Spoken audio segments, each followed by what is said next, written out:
the Archdiocese of Kansas City, Kansas. The story of the faith in this region began with the labors of zealous missionary priests, was sustained and nurtured by a holy bishop with a deep love for his people, and carries on today under the leadership of its current apostle, Archbishop Joseph Naumann. It was in those 8 days that I felt that personal love and presence. And then the rest of that summer was a time that convicted me that the most important thing I could do in my life would be to bring other people to experience of God's love. This is the story of the bishops of America, the shepherds of the past and the shepherds of today, who through their callings and ministry carry the church into the future. It's also the story of their parish, their church, the cathedral.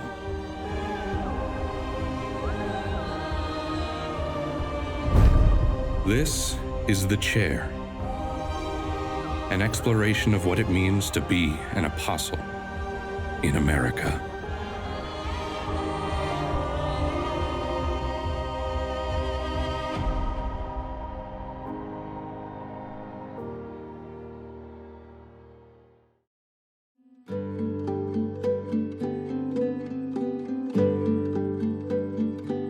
At the juncture of the Kansas and Missouri rivers, in the northeastern corner of the Sunflower State, is the city of Kansas City, Kansas, sea city of the Archdiocese of Kansas City.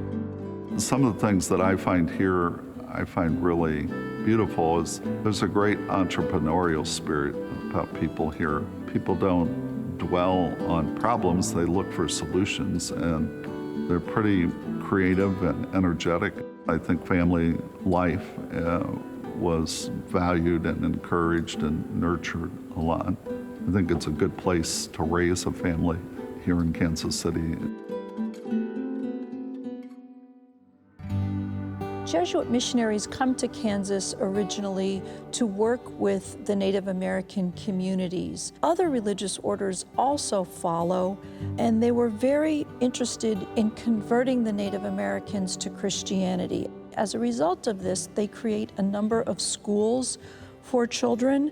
One of the challenges that they had as missionaries was they had to adapt to the nomadic lifestyle of the Native Americans. The problem becomes as the United States government starts to renegotiate treaties with the Native Americans, a lot of forced relocation happens with these communities. Many of the priests and the religious who had really grown to establish wonderful community ties ended up moving with these relocations too, because they did not want to abandon their people that they had grown so fond of. The church formalized its presence in the region in 1851 with the establishment of a vicariate that stretched from Missouri all the way to the Rocky Mountains, and they placed it under the authority of Jean-Baptiste Miege, a Jesuit missionary who went on to become the first bishop of Leavenworth, which would become the future Diocese of Kansas City, Kansas. The passage of the Kansas-Nebraska Act in 1854 opened the territory to white settlement, which also had the effect of redirecting the church's attention from evangelization of native peoples to work among the new white settlers. In 1855, Miege named Leavenworth as the seat of his vicariate. At the time, Leavenworth was the first incorporated city in Kansas. There were only about 700 Catholics in the vast territory, and he oversaw a vicariate that stretched all the way from Canada down to Texas. The first bishop of the newly formed Diocese of Leavenworth, created in 1877, was Louis Fink, a Benedictine from Germany who'd worked in New Jersey, Kentucky, and Chicago before coming to Kansas as prior of St. Benedict's Abbey. A proven leader, he worked to pay off the abbey's debts.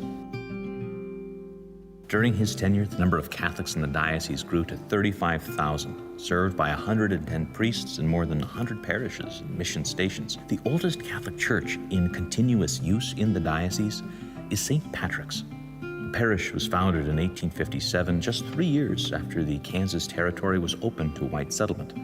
The current church building was built in 1866 out of native limestone in a Gothic style. The parish was founded by Father Augustine Worth, a Benedictine who rode by horseback from nearby St. Benedict's Abbey. At the time the parish was founded, there were 30 Irish families and a handful of German families in the community, and Father Worth would celebrate Mass in the homes of the parishioners as they worked to construct the parish church. They raised money for the parish through a series of picnics and fairs, which really showed how building the parish was a community enterprise. At the same time, though, they often struggled to find the funds necessary to build up the parish. During the 1890s, when the parish needed a new roof, the pastor was known for confronting parishioners who had not yet fulfilled their pledges. And one tactic that he often employed was to wait for them outside the local bank, hoping to corner them while they had cash in their pockets. Over the years, St. Patrick's flourished with the addition of a school and numerous religious societies.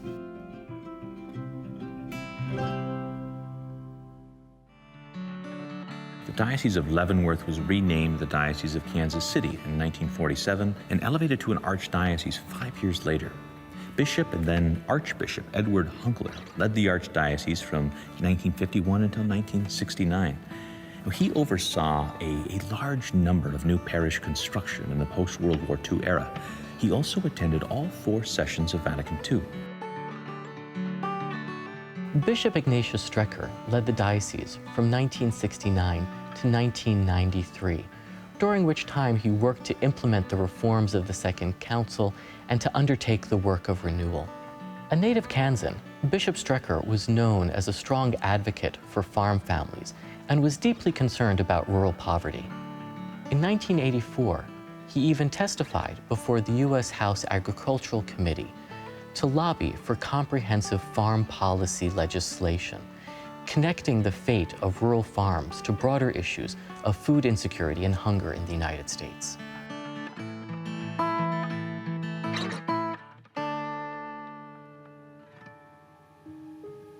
Since 1947, the Church of St. Peter has been the cathedral and mother church for the Archdiocese of Kansas City. St. Peter was founded as a parish in 1907, and the church building was completed a year later. A new church building was completed in 1925, and this is the church that stands today. It was consecrated as a cathedral in 1948, 1 year after the transfer of the diocese seat to Kansas City. If you think about Kansas City or River City, where so many of the buildings are made of brick, it seems a really intentional decision to build St. Peter's Church out of stone. St. Peter, of course, is the apostle upon which Christ built his church. This takes on greater significance when this building is selected as the cathedral of the new diocese, because St. Peter is the first pope and the Bishop of Rome, from whom all of the bishops around the world take their authority. The exterior of St. Peter's is really delicate and lacy. It's quite beautiful. So it reaches high upward with a tower that has amazing detailing. Finials, great tracery in the rose window. So it's quite delicate. And it's really fitting for what becomes, in this building, the mother church of the diocese.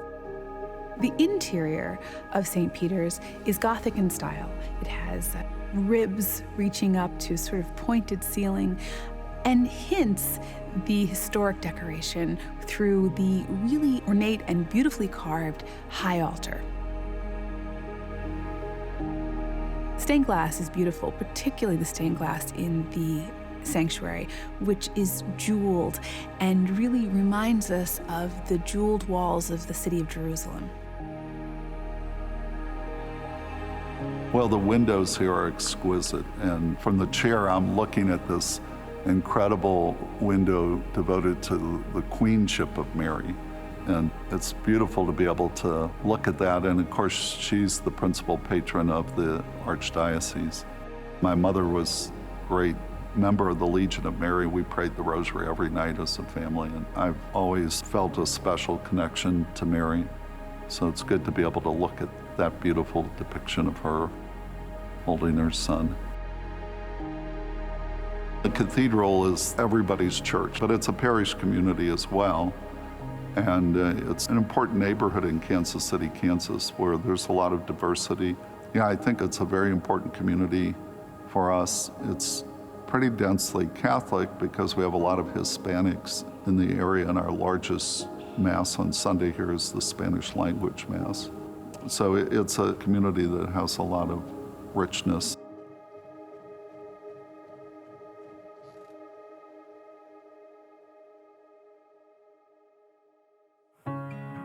The bishop's chair, or cathedra, in the Cathedral of St. Peter the Apostle symbolizes Archbishop Joseph Naumann's authority as the Apostle of Kansas City. So I grew up in St. Louis, Missouri, in the south part of the city. So my father was killed. He was actually murdered before I was born. My mother was pregnant with me. So I never knew my father. And my mother named me Joseph, partially because she figured St. Joseph was a good foster father for Jesus. My mother's a remarkable woman of faith. She's 97. She became one of the first Catholic school teachers, lay teachers in St. Louis. She taught me in kindergarten. I say the first day of school, somewhat true, that all my classmates were crying for their mothers, and I'm going, what's the problem? She's right here. You know, and I think in some ways the tragedy of my father's death played a role in my own vocation, but because of that, the pastors and the parish priest where I grew up took a special interest. Priests were always close to our family. They were friends. Our pastor at the time, when I was a young boy, but he would take us sometimes on his day off, my brother and I, to go visit one of the parishes, rural parishes where he'd been a pastor. I was given that kind of glimpse of the difference that parish priests make in the lives of our family and other families as well. And so I think in its own way, the Lord used that in some way to foster in me a desire for the priesthood.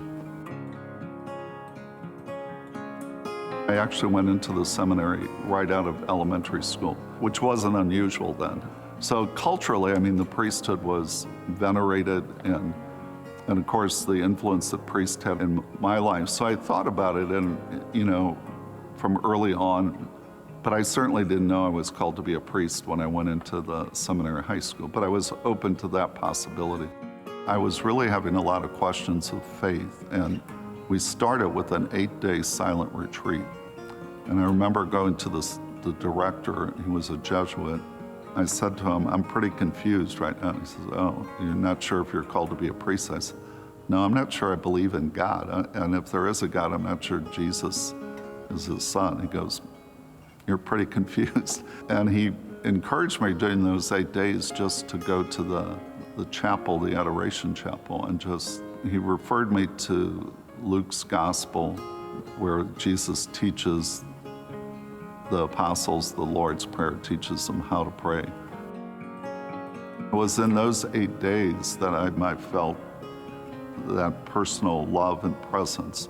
The rest of that summer, it just was a time that convicted me that the most important thing I could do in my life would be to bring other people to experience that experience of God's love. So that was a very powerful experience. After that, really doubted the call to be a priest. It was just a question of the church agreed with that or not.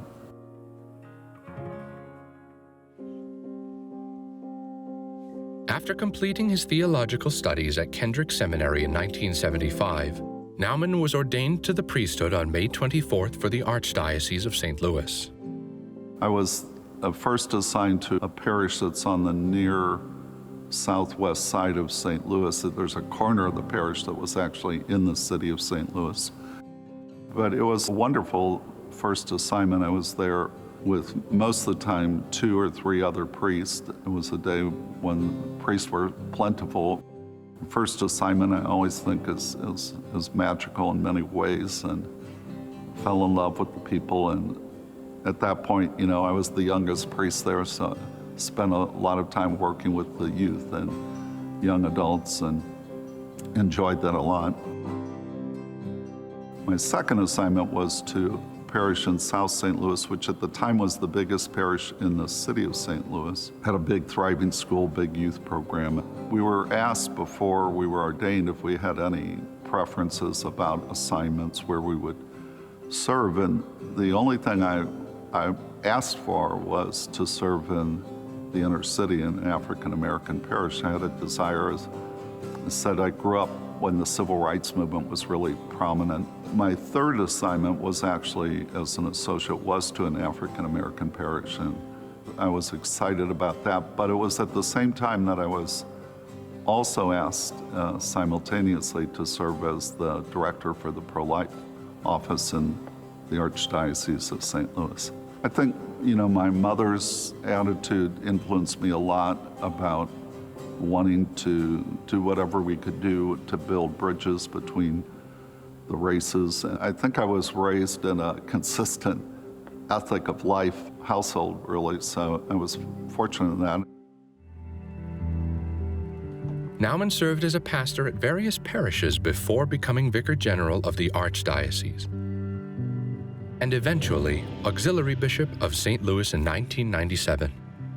Well, I was serving as a Vicar General at the time, and Archbishop Regali called me into his office, which wasn't unusual because we would meet almost daily when he was in town. He said, the Holy Father, Pope John Paul's appointed you an Auxiliary Bishop for St. Louis. Do you accept? And I said, well, can I think about this? And I said, sure, you can think about it for a few minutes, but. And then he called up the nuncio, who I was grateful that Archbishop Regali broke the news to me, because the nuncio at the time was Archbishop Cathedral. He spoke English, but I could barely understand him when you were in conversation with him. I was kind of schooled in the attitude, unless you had a reason to say you couldn't do something, a legitimate reason that you have to try if the church is asking you to do it. I never really thought about being involved with diocesan administration. And I mean, it was something that I didn't expect. As a young priest, I was trying to avoid bishops. But if it was something that the church was asking me to do, and that was in July of 1997. I think my appointment was announced like July 9th or something of that year. Naumann became the coadjutor bishop of Kansas City in Kansas in 2004, before becoming archbishop a year later. Now, a coadjutor bishop is a bishop that comes. The current archbishop still is serving in that role, but with the understanding that he's probably going to retire within a year or so. So you're going to succeed him, but you come in to assist him much like an auxiliary bishop does, but except that you know that someday soon you're going to have the ultimate responsibility. I felt very fortunate to have about 9 months of being here in Kansas City, Kansas, before I had an ultimate responsibility. A lot of people are depending on the decisions we make. We employ a lot of people. If we make good decisions, then that hopefully has a favorable impact. And I think the preaching and teaching, those are challenging, but I find them more energizing in some ways and sanctifying. I mean, to have the privilege of administering the sacraments and facilitating these encounters between God and his people, again, it's a joy to be able to do those things.